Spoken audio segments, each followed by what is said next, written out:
¿Imaginó usted, monseñor, algún día que Nicaragua iba a llegar a esta situación? Mira, yo siempre creí que esta sociedad iba a despertar, porque aquí había problemas estructurales, sociales, políticos y económicos de fondo. No me imaginé que iba a ser el 18 de abril. Nunca me imaginé por dónde iba a despegar la crisis, pero yo sabía que tarde o temprano iba a llegar. Aquí había una olla de presión de una población que por temor o por otros motivos estaba siendo de alguna manera silenciada y nunca había tenido la oportunidad de expresar su deseo más profundo como ciudadanía. Se dieron las condiciones y estalló esta crisis que ha sido una revolución ética, una revolución en donde los muchachos, los estudiantes universitarios, se volvieron la conciencia moral del país y despertaron a toda la sociedad para darse cuenta de que Nicaragua podía ser distinta y podía ser mejor. El 19 de julio, en su discurso, el presidente Daniel Ortega llamó a los obispos golpistas. ¿Cuál ha sido la reacción de la conferencia episcopal ante los señalamientos de Daniel Ortega?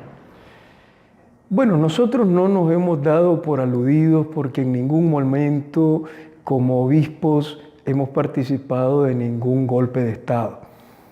Un golpe de Estado es fruto de un movimiento que por medios violentos intenta tomar el poder. Nosotros en ningún momento hemos pretendido hacer eso. Yo creo que toda esta crisis sociopolítica que hemos vivido para la Iglesia ha sido una oportunidad de Dios para mostrar el verdadero rostro de la Iglesia. La Iglesia no vive para sí misma. La Iglesia no es simplemente una agrupación que tiene por finalidad hacer una oferta religiosa. Este rostro de la Iglesia quizá era desconocido para mucha gente. Esto ha hecho que muchas personas vean con simpatía a la Iglesia. Pero esto no es nada nuevo. O sea, esta es la Iglesia. Los sacerdotes exponiendo su vida en medio de las balas, los obispos yendo a evitar una masacre, salvando vidas. Probablemente no habíamos tenido la oportunidad de hacerlo, pero este es el verdadero rostro de la Iglesia. ¿Este rostro de la Iglesia, esta Iglesia, es la que le incomoda tanto a Daniel Ortega? Es fácil manipular la dimensión explícitamente religiosa de la Iglesia. Es decir, usar nuestro lenguaje, usar nuestras imágenes, usar nuestras fiestas patronales. Pero la Iglesia no es solo eso. La Iglesia es también solidaridad, es también servicio, es también cercanía a quien sufre, es también estar con las víctimas. Evidentemente que esto, al poder, sobre todo cuando el poder se ha desnaturalizado y ya no es un poder en servicio de la mayoría, evidentemente este rostro de la Iglesia le resulta incómodo. Y entonces somos objeto de burla, de amenaza, de ataque, de calumnia y de persecución. Usted como pastor y como ciudadano, ¿cuáles han sido esos momentos que más le han marcado hasta el 4 de agosto, desde el 18 de abril? Mira, quizá el momento que recuerdo con más conmoción fue cuando murió asesinado el primer estudiante en las cercanías de la UPOLI. Yo estaba viendo la televisión y recuerdo que me dolió muchísimo, me parecía increíble que llegara a morir un estudiante. Nunca me imaginé hasta qué punto íbamos a llegar y la cantidad de muertos que íbamos a tener. Eso me dolió muchísimo. Nunca pensé que en Nicaragua se iban a sacrificar vidas inocentes, sobre todo de jóvenes. Otra vez por lograr una sociedad justa. El otro momento en que me conmocioné muy grandemente fue cuando junto con el señor cardenal y el señor nuncio apostólico fuimos a Masaya para evitar, detener una masacre, cuando fuerzas combinadas de parapoliciales, antimotines, Policía Nacional estaba por atacar Monimbó. Fue una experiencia conmovedora ver a la gente cómo confiaba en la iglesia, cómo confiaba en los obispos y los sacerdotes, gente que no había salido por días a la calle, con la presencia nuestra perdió el miedo y salió a la calle. Hicimos una procesión con el Santísimo Sacramento y un momento de encuentro con la gente y de oración. Fue realmente emotivo. Ahí me di cuenta qué grande es la misión de la Iglesia, cómo la Iglesia no vive para ella misma, sino que es un sacramento de libertad, de esperanza.